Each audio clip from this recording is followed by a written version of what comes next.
अस्सलाम वालेकुम स्टूडेंट, आप देख रहे हैं मेरे यूट्यूब चैनल तालीम तरबियत की दुनिया। मैं हूं मोहम्मद यासिर इकबाल।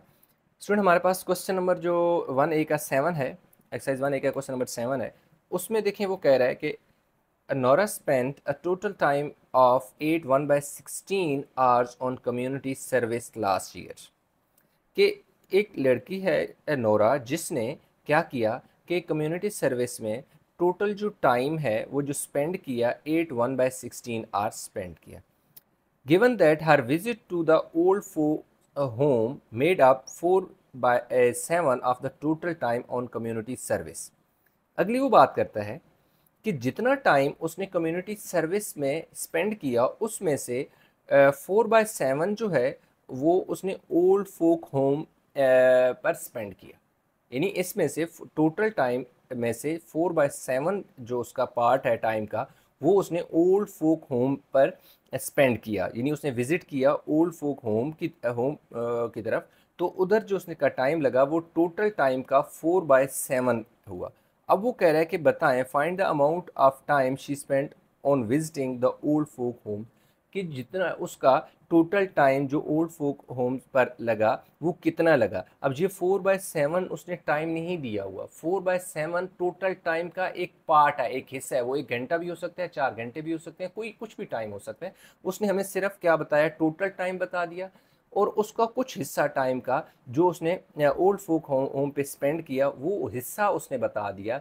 अब टोटल टाइम का ये जो 4/7 पार्ट है वो कितना बनता है टाइम के हिसाब से, यानी 4/7 अगर इस टोटल टाइम में से निकाले जाएं तो हमारे पास क्या टाइम आता है, वो हमसे पूछ रहा है। तो बहुत ही इंतहाई सिंपल आसान सा क्वेश्चन है।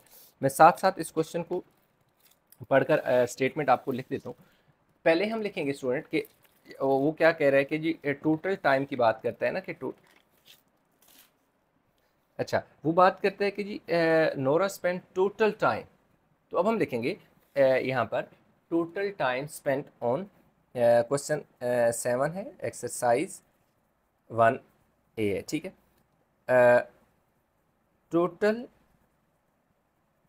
टाइम जो spent on community community service है, ठीक है जी।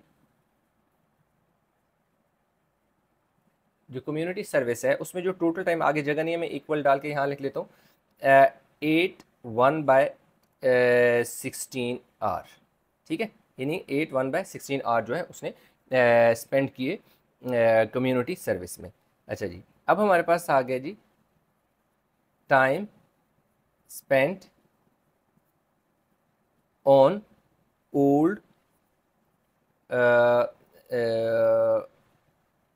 Focus home. तो उधर कितना टाइम उसने लगाया, 4/7 ऑफ टोटल टाइम।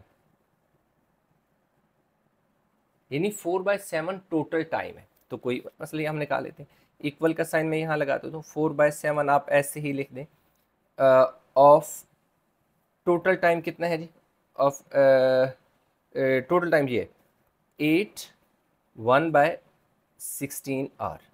तो आप डायरेक्ट इधर मल्टीप्लाई भी लिख सकते थे, मैं दोबारा लिख लेता हूँ।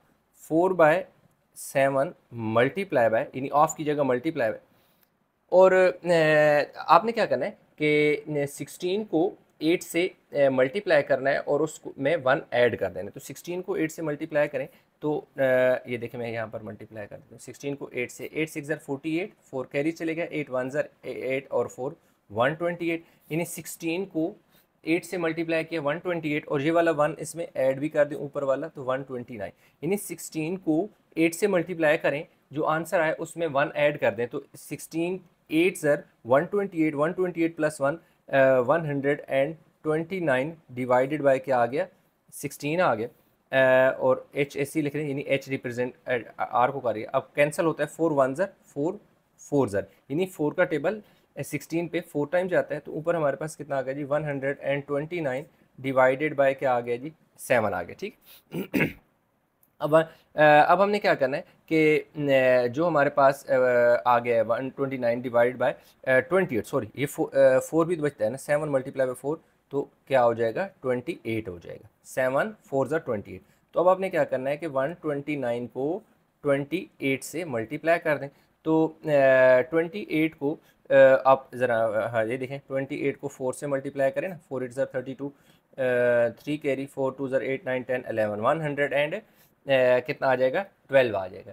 तो 28 4 क्योंकि 5 से बड़ा हो जाएगा तो 112, 9 में से 2 गए 7, 2 में से 1 गया 1। तो अब आपने इसको क्या सिंपल आंसर लिख देना है 417/28 आवर्स। ये जो टाइम है वो उसने स्पेंड किया है, time spend on folk, old folk. तो time spend on old folk कितना हो गया, 417/28 आवर्स। इतना टाइम उसने क्या किया है, ओल्ड फोक होम पर स्पेंड किया। तो उसने यही हमसे बात पूछी थी, यही हमने उससे बता दी। ये जो नंबर होते हैं ऊपर इसे कोशेंट कहते हैं, ये साइड पे लिखा जाता है, रिमाइंडर यहाँ पे नोमिनेटर बनता है और डिवाइजर डिनोमिनेटर बनता है। तो यूँ क्वेश्चन हमारे पास हो गया 7।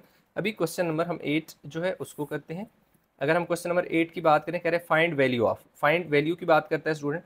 तो हमारे पास क्वेश्चन है जी 5 3/4 -2 5/6 प्लस -23/15, फिर ब्रैकेट बंद कर दी, -4 7/10 आ गए। ठीक हो गए।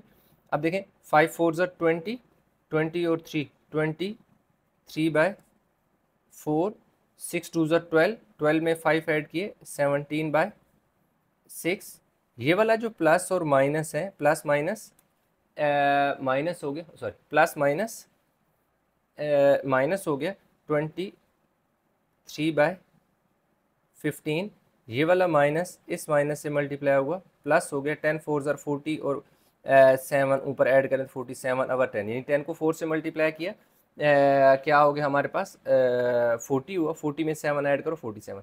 अच्छा, ये यहाँ तक हमने एक काम कर लिया। तो स्टूडेंट अभी हमारे पास ये जितने भी नंबर हैं 4 6 15 और 10, इनका अगर ऐसे आप एलसीएम लेना 4 6 15 और 10 का, यूँ 2 2 2 3 15 पे ऐसी और 2 5 ऐसे ही करें तो इनका जो सारों का एलसीएम आएगा वो 60 आएगा। ठीक है, आपने मैंने वक्त बचाने के लिए मैं ऐसे कर रहा हूँ, आपने लिख लेना है 60।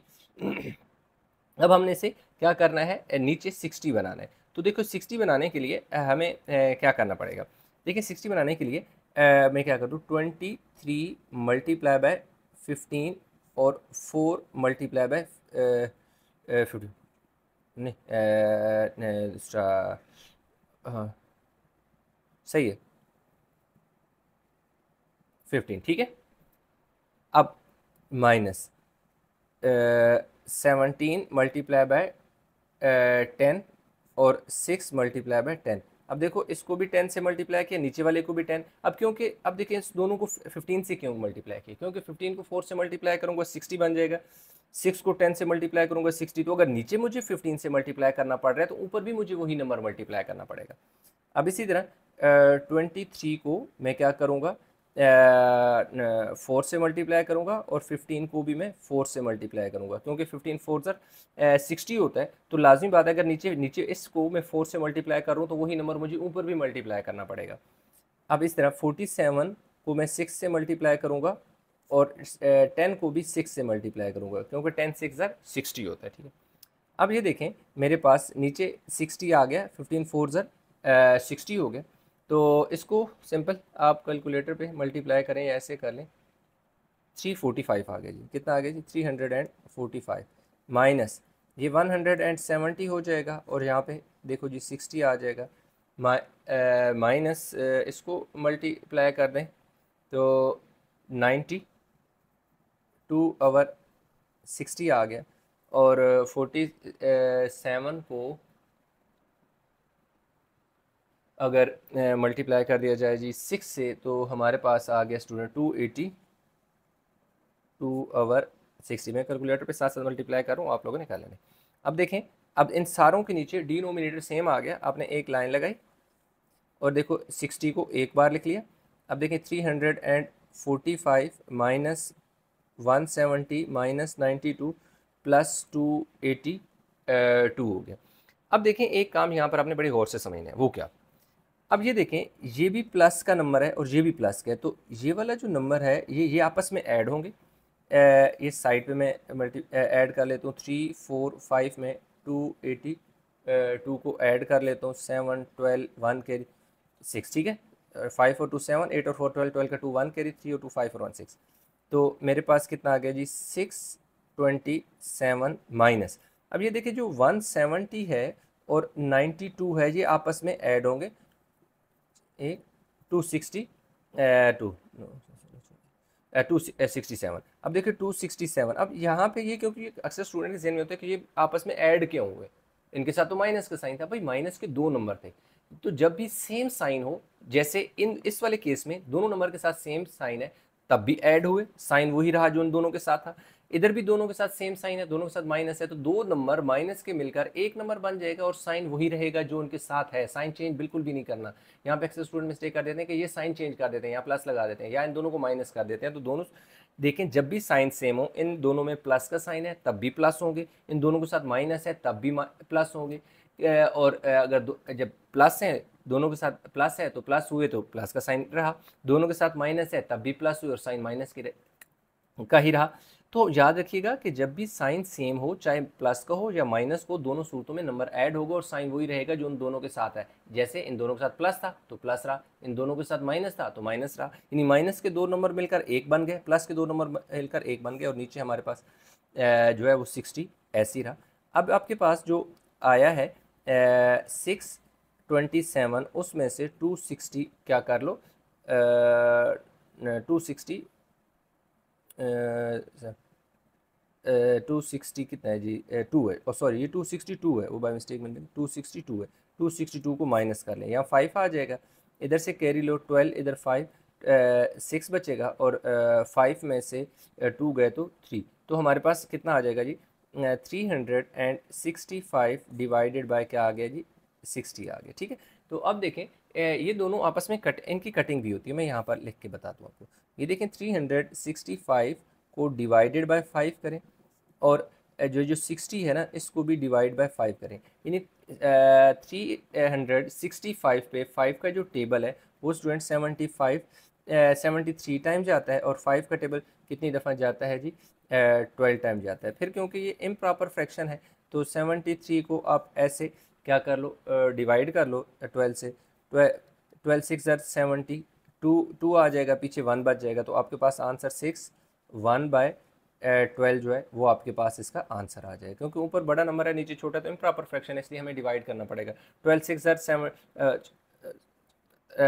72 होता है, तो पीछे कितना बचेगा 73 में 72 का तो 1 बचा है, तो 6 होल बन गया, ये 1 जो है ये इधर आ गया, और ये नंबर इधर आ जाता है। तो इस तरीके से हमारे पास अगर डिवीजन ऐसे नहीं आती तो जिस तरह मैंने यहाँ पे डिवाइड किया, आप ऐसे भी ये नंबर डिवाइड कर सकते हैं, सिंपल कैलकुलेटर पे भी डिवाइड कर सकते हैं। तो इस तरीके से हमारे पास इस लेक्चर में हमने क्वेश्चन नंबर 7 और 8 कर लिए। आई होप कि क्वेश्चन आपको समझ आए होंगे, इनमें किसी किस्म की कोई कन्फ्यूजन है, क्वेश्चन समझ नहीं आया तो नीचे कमेंट में ज़रूर बताइएगा। वीडियो को लाइक करें, शेयर करें, चैनल को सब्सक्राइब नहीं किया तो चैनल ज़रूर सब्सक्राइब कर लें। तो इंशाल्लाह मिलेंगे एक नए लेक्चर के साथ, तब तक अपना बहुत सारा ख्याल रखिएगा। अल्लाह हाफिज़।